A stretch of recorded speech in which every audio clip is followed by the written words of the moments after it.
areas in our city that once throbbed with Anglo-Indian culture have now vanished. But here's a place at Pallavaram that has preserved the Anglo-Indian ethos. Let's go to Veteran Lines. When you hear the duck quack, you know you're nearing an Anglo-Indian household. And here, the Indo-British ancestry manifests itself in the form of mesh-fenced backyards, chicken coops, red-tiled roofs, supported by Andaman teak wood, sprawling gardens, and lime-washed walls, all having stood the test of time. 60 homes promising old-world charm on 2 streets aptly named Veteran Lines. During the British Raj, this was the army's outpost. Now too, you see quite a bustling military quarter here.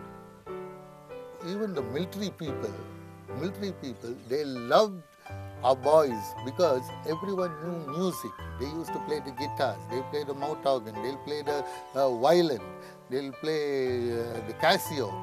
So the military people, they wanted entertainment, which they couldn't get. And so our boys used to go to the mess and they used to entertain these fellows, and they'll be so happy because all night these boys would play music. Then we used to interact with the military, with the football games, with the hockey games. So the military too was very happy with all of us.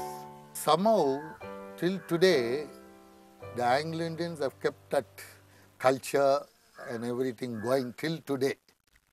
The younger runs of the community are flying from the coop, but the old-timers can't dream of calling any other place their home.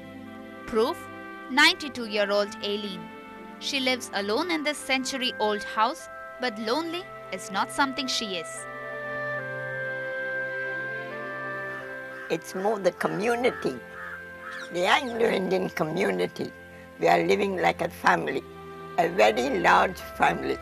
We care for each other, we help each other in time of need, and we are always there to help anyone who requires it.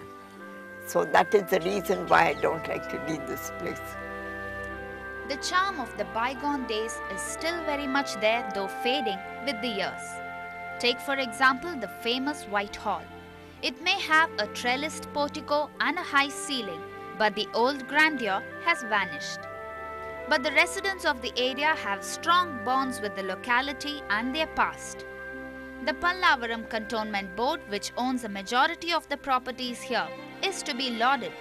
They lease the properties here for a 99-year period, allowing people to nurture their roots.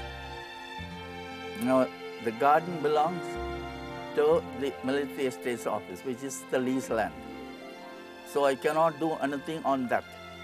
I cannot build or construct anything unless I get the permission from them, which they never give the permission.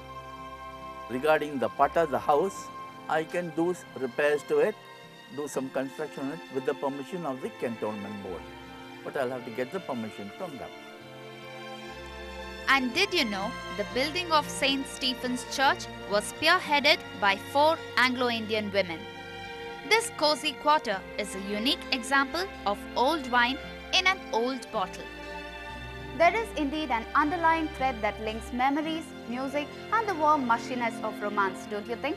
If you have interesting stories about our city, do write to us at feedback@ndtv-hindu.com. See you next week with more interesting features of our ever-alive metro.